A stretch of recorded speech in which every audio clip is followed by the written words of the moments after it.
여러분 안녕하십니까? C채널 뉴스입니다. 에큐메니컬 행동의 날이 지난해에 이어 다시 국회에서 열렸습니다. 정부 예산의 바람직한 집행과 사회적 약자를 위한 지원 체계를 마련한다는 취지입니다. 이인창 기자의 보도입니다. 2013년 정부 예산은 전체 342조 원으로 추가 경정 예산 17조 원을 합하면 360조 원에 이르고 있습니다. 이 가운데 절반인 약 190조 원은 지방자치단체에서 사용되는 예산입니다. 하지만 예산이 집행되는 데 있어 경직성이 높다는 지적이 나오고 있습니다. 올해 정부 총지출 342조 원 중 신규 사업으로 편성된 예산은 불과 0.9%인 2조 9천억 원에 지나지 않습니다. 99.1%는 전년도와 크게 달라지지 않았다는 분석입니다. 이 같은 계획은 지방자치단체라 해서 크게 다르지 않습니다. 문제는 부의 양극화가 심화되면서 사회적 약자에 대한 관심과 필요가 갈수록 늘어나고 있지만 정부 예산은 여기에 효과적으로 대응하지 못하고 있다는 점입니다. 기독교계 단체들이 함께 주최한 에큐메니컬 행동의 날에서 나라살림연구소 정창수 소장은 사회복지, 빈부 양극화 완화 등을 위해 주요 부처 예산이 실질적으로 활용되지 않고 있고 오히려 정부 예산의 근간이 되는 세금의 비과세 혜택이 고소득자에 집중돼 있다며 개선 필요성을 지적했습니다. 사실은 그들이 진정으로 겁내는 건 이 대기업 감면들이죠. 여기다 또 고소득자 감면까지 포함하면 12조가 넘습니다. 그 돈이 줄어드는 것에 대한 두려움이 있죠. 그 세금을 내야 되니까. 예산서 없이 사용할 수 있는 예산, 사용되지 않고 쌓여만 가고 있는 기금도 상당하다는 지적입니다. 대표적 예로 올해만 2조 원 가까이 배정된 남북협력기금에 대해 정 소장은 수년째 사용되지 않고 있는 기금을 창의적으로 활용할 수 있는 방안을 검토해야 한다고 제안했습니다. 남북 화해와 평화를 위한 남한에서의 그 어떤 행사나 이래도 돈을 써야 되는 게 정상 아닐까? 그 협력기금이라고 하는 게. 그래서 그걸 좀 사업의 상상력을 넓히면 북한에 당장 우리가 가진 못하더라도 참석자들은 이 같은 정부 예산의 문제점을 공유하고 개선 방안들을 분과별로 나눠 토의했습니다. 특히 올해는 남북 경협과 군축 문제, 사회 양극화와 노동, 농업의 미래에 대해 집중적으로 논의했습니다. 참석자들은 앞으로 1년간 논의된 내용을 정책으로 개발해 정부와 국회에 제안한다는 방침입니다. 에큐메니컬 행동의 날을 계기로 한국교회가 정부 예산의 감시자이자 제안자로 나섰다는 점은 국민의 참여 민주주의를 확대한다는 면에서 의미 있는 시도로 평가되고 있습니다. 이 그릇거리를 우리 기독교인들이 나는 계속해야 된다고 생각합니다. 이번 모임을 통해서 정말로 우리가 행동해야 될 것이 무엇인지를 찾는 그런 좋은 계기가 됐으면 좋겠습니다. 한편 에큐메니컬 행동의 날은 한국기독교교회협의회와 한국-YMCA 전국연맹, 한국-YWCA 연합회, 한국기독학생회 총연맹을 비롯해 여야 국회의원들이 공동 주최했습니다. 지난해에 이어 두 번째로 열린 에큐메니컬 행동의 날은 효율적인 정부 예산 운영의 중요성을 다시 한번 확인하는 기회였습니다. 내년에는 올해 제안된 이러한 정책이 얼마나 입법화됐는지를 평가하는 것도 기대할 수 있을 전망입니다. C채널 뉴스 이인창입니다. 5년 만에 치러진 기독교대한감리회 감독회장 선거에서 불꽃교회 전용재 목사가 새로운 감독회장에 당선됐습니다. 전국 11개 연회 12개 투표소에서 5,613명의 선거권자가 참여한 이번 선거에서 기호 3번 전용재 목사는 2,624표를 득표해 46.7%의 득표율로 당선을 확정지었습니다. 기호 1번 하명환 목사는 724표, 4번 김중식 목사는 2,055표를 득표했으며 선거 직전 선거운동을 중단한 2번 강문호 목사는 187표를 득표했습니다. 당선자 전용재 목사는 감리교신학대학교와 신대원을 졸업하고 불꽃교회 담임 목사, 협성대학교 재단 이사, 감리교 중앙연회 감독 등을 역임했습니다. 당선 직후 당선증을 수령한 전 목사는 오는 25일 열리는 임시총회에서 제30회 총회 감독회장에 취임할 예정입니다. 한편 이번 선거는 모두 7,221명의 선거권자 가운데 미주연회를 포함 5,613명이 투표에 참여해 77.8%의 투표율을 보였습니다.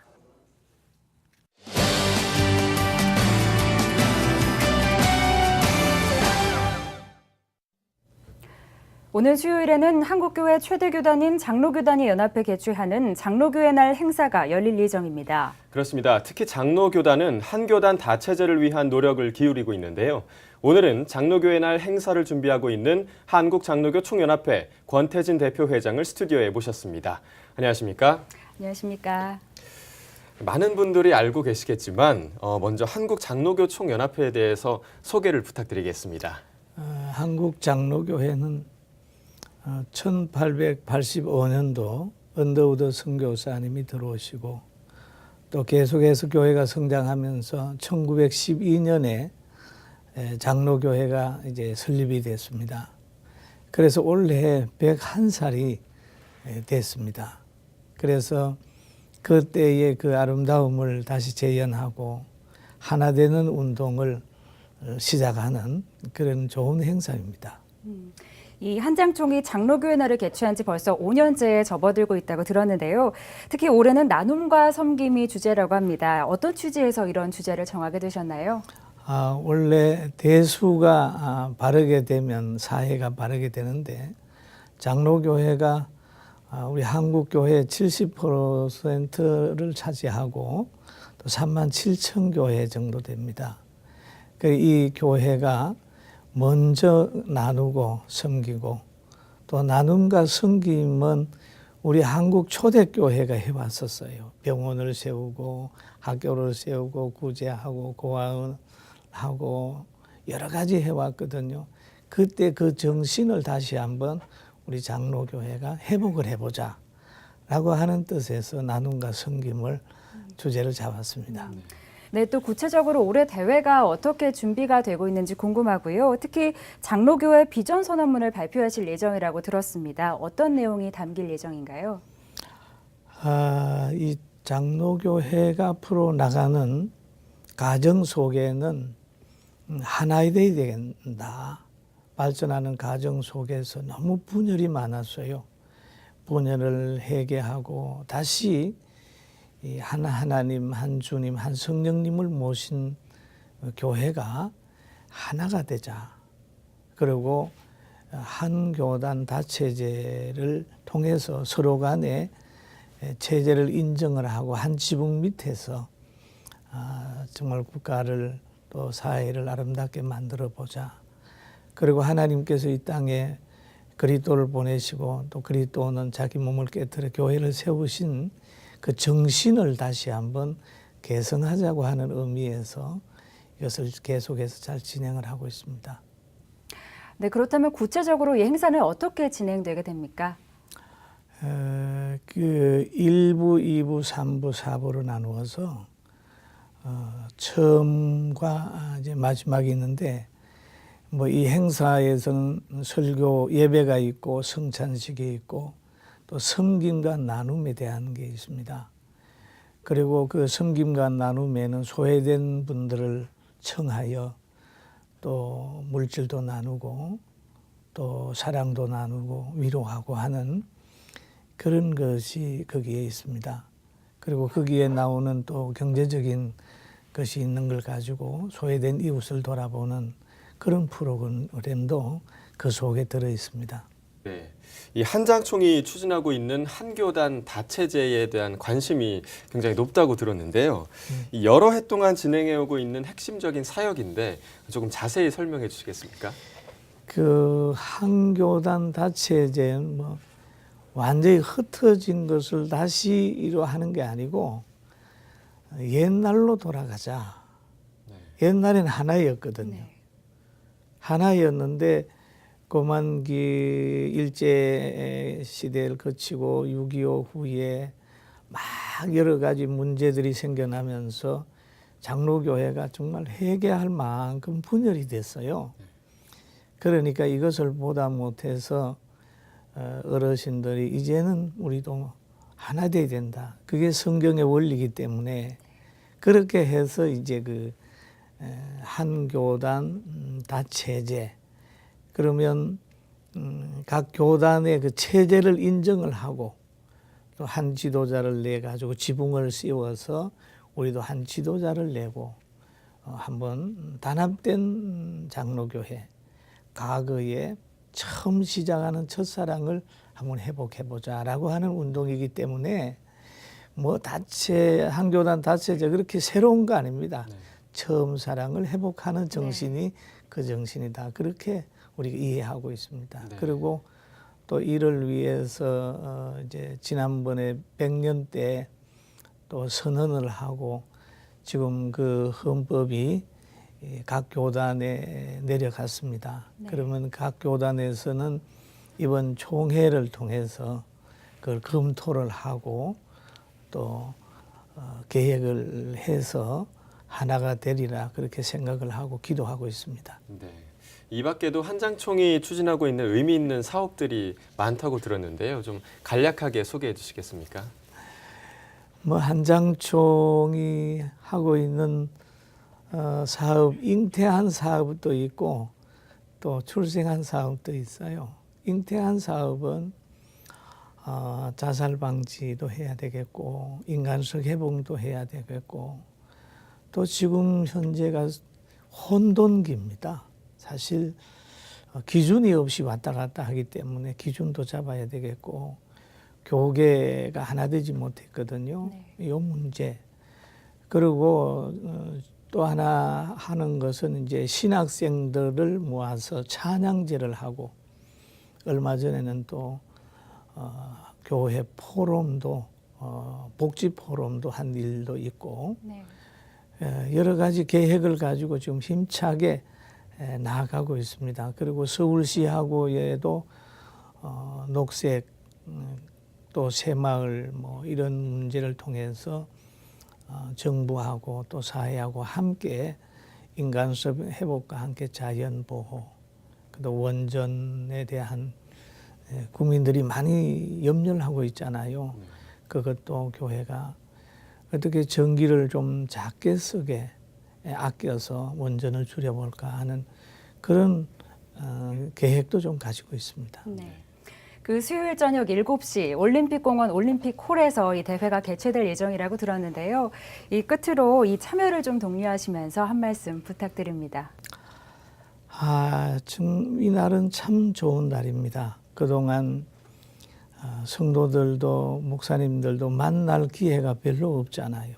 그런데 그날은 25개 총회장님들이 만납니다. 그리고 연합 찬양대가 또 찬양을 하게 되고 또 한 3,500명 정도 성도들이 모여서 함께 하나님 앞에 기도를 드리게 됩니다. 그리고 본질 회복을 위하여 신적 능력을 더 얻기 위해서 그리고 또 성찬식도 하고 또 나눔과 섬김과 나눔 행사도 하고 아주 의미 있는 그런 날이기 때문에 저는 한국교회 성도님들 보고 많이 좀 참석해서 우리 함께 기도하고 하나님이 주시는 은혜를 받자 그렇게 부탁을 드리고 싶습니다. 네, 한국교회가 당면한 가장 중요한 현안 중 하나가 바로 흩어진 여러 교단들을 하나로 묶는 일일 텐데요. 그렇습니다. 한장총이 추진하는 한교단 다체제와 장로교회 날이 이런 교회 연합과 일치를 이루는데 큰 역할을 감당하길 기대해 보겠습니다. 오늘 귀한 말씀 감사드립니다. 감사합니다. 감사합니다. 다음 소식입니다. 오는 9월에 치러지는 제98회 대한예수교장로회 통합총회 목사 부총회장 선거에 2명의 후보가 출사표를 던졌습니다. 한국기독교 100주년 기념관에서 진행된 후보 등록에서 포항 동해큰교회 봉병희 목사와 경주제일교회 정영택 목사가 목사 부총회장 후보로 등록했으며 동신교회 김철모 장로가 장로 부총회장 단일 후보로 등록을 마쳤습니다. 기호 추첨에서는 공병희 목사가 1번을, 정영택 목사가 2번을 각각 뽑아 선거를 진행하게 됐습니다. 공병희 목사는 총회 부흥전도단장과 부회의록 서기 등을 역임했으며 정영택 목사는 제주 성안교회 담임과 교육목회 실천협의회 위원장 등을 역임했습니다. 김철모 장로는 함해 노회장을 지낸 바 있습니다. 각 후보의 소견 발표는 오는 18일 대구 경북 지역을 시작으로 부산 경남 지역, 수도권, 서부 지역, 중부 지역의 순서로 진행될 예정입니다. 예장합동총회 신학교인 총신대 신대원생 중 상당수는 최근 학교 응시자 수가 감소하는 원인에 대해 교단 지도자들의 부정적인 모습이 영향을 주었다고 생각하는 것으로 나타났습니다. 총신대 입시제도 개선위원회가 8일 발표한 신대원 입시제도 개선을 위한 연구 결과에 따르면 최근 신대원 응시자 수가 감소하는 가장 큰 요인이 무엇인가라는 질문에 재학생 50.1%가 교단 지도자들의 실추하는 모습 때문에 예장합동교단을 기피하는 것이라고 응답한 것으로 나타났습니다. 대부분의 학교에서 일어나는 자연스러운 추세라는 응답은 22.5%, 입시제도나 교육 문제 때문이라는 대답은 17.7%였습니다. 신대원 발전을 위해 가장 시급한 과제는 무엇인가라는 질문에 대해서도 학교와 교단의 경건성에 대한 대외 신뢰도 회복이라는 응답이 48.4%로 가장 많았습니다. 또 교수 충원, 수업 성취도 제고 등 교육 수준 개선, 입시제도 개선 등이 그 뒤를 이었습니다. 한편 총신대는 최근 5년 동안 신대원 지원자가 매년 150명씩 감소하자 원인 파악을 위해 지난 3월 27일부터 29일까지 전체 재학생 1,369명을 대상으로 설문조사를 실시했습니다. 국가정보원의 대선 개입 의혹에 대해 한국 YMCA 전국연맹이 성명을 발표하고 진상규명을 촉구했습니다. 한국 YMCA 전국연맹은 국정원 사태가 대한민국 헌법 1조에서 내세우고 있는 민주공화국의 정체성을 부정하는 중대 사안이라며 관련자들을 엄중히 처벌하고 권력기관들의 정치 개입을 근본적으로 근절시킬 수 있는 정책 대안을 마련해야 한다고 촉구했습니다. 또 확산되고 있는 시국선언과 촛불 집회에 대해서는 짓밟힌 민주주의를 바로 세워야 한다는 목소리의 방증이라며 지지 입장을 나타냈습니다. 한편 2007년 남북정상회담 대화록 공개에 대해서는 국정원 사태에 대한 본질을 흐리는 정치 개입이라며 정권의 이익을 위해 국가 기강을 뒤흔드는 행위를 멈춰야 한다고 비판했습니다. 국정원 사태에 대한 국정조사는 지난 2일부터 시작돼 45일간의 일정으로 진행되고 있습니다. 9일부터 다음 달 7일까지 약 한 달 동안은 무슬림들의 기도 주간인 라마단입니다. 선교단체 예수전도단이 라마단 기간에 맞춰 무슬림을 위한 30일 기도운동을 시작했습니다. 예수전도단은 30일 기도운동이 무슬림에게 하나님의 사랑을 보여줄 수 있는 운동이라며 이 기간 동안 무슬림들을 위해 기도하고 겸손과 사랑, 존중과 섬기는 마음을 보여줄 것이라고 강조했습니다. 단체는 특히 북아프리카와 중동 지역 전체에 큰 변화가 일어나 기독교에 대한 탄압이 가중되고 있다며 무슬림을 위한 기도운동에 많은 사람들이 동참해달라고 요청했습니다. 무슬림을 위한 30일 기도운동은 지난 1992년 그리스도인 지도자들이 중동에 모여 무슬림을 위해 기도하면서 시작됐으며 그동안 전 세계의 그리스도인들이 교단과 언어, 문화를 초월해 기도운동을 이어왔습니다. 예수전도단이 발행한 기도책자나 30일 기도운동 홈페이지를 통해 이 운동에 참여할 수 있습니다. 이 밖의 뉴스와 날씨를 전해드립니다. 황철구 서초구 의회 의원 등 6명이 서초구청을 상대로 제기한 사랑의 교회 건축 허가와 도로 점용 취소 소송에 대해 서울행정법원이 각하 결정을 내렸습니다. 법원은 도로 점용과 건축 허가 처분은 주민소송 대상이 아니라고 각하 이유를 밝혔습니다. 한국기독교장로회가 남북당국이 개성공단 정상화를 합의한 데 대해 환영 논평을 발표했습니다. 기장총회는 10일 진행되는 후속 회담에서 개성공단을 정상화하는 실질적인 조치들이 이루어질 수 있도록 해달라고 남북당국에 요청했습니다. 기독시민단체 희년함께가 31일부터 8월 3일까지 강원도 예수원에서 희년학교를 엽니다. 희년으로 본 한국 사회를 주제로 진행되며 성경의 희년법과 희년으로 본 토지개혁, 강남개발 역사 등의 강연이 마련됩니다.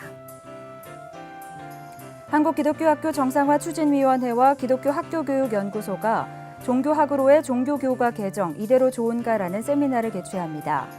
19일 한국기독교회관에서 진행되며 장신대 박상진 교수, 성균관대 유재봉 교수가 나서서 발제합니다. 날씨입니다. 중북부 지방은 흐린 가운데 비 오는 곳이 있겠습니다. 하지만 양이 많지는 않겠고요. 내륙 지역의 경우 대기 불안정으로 오후 한때 소나기 오는 곳이 있겠으니 접이식 우산 챙기시는 게 좋겠습니다.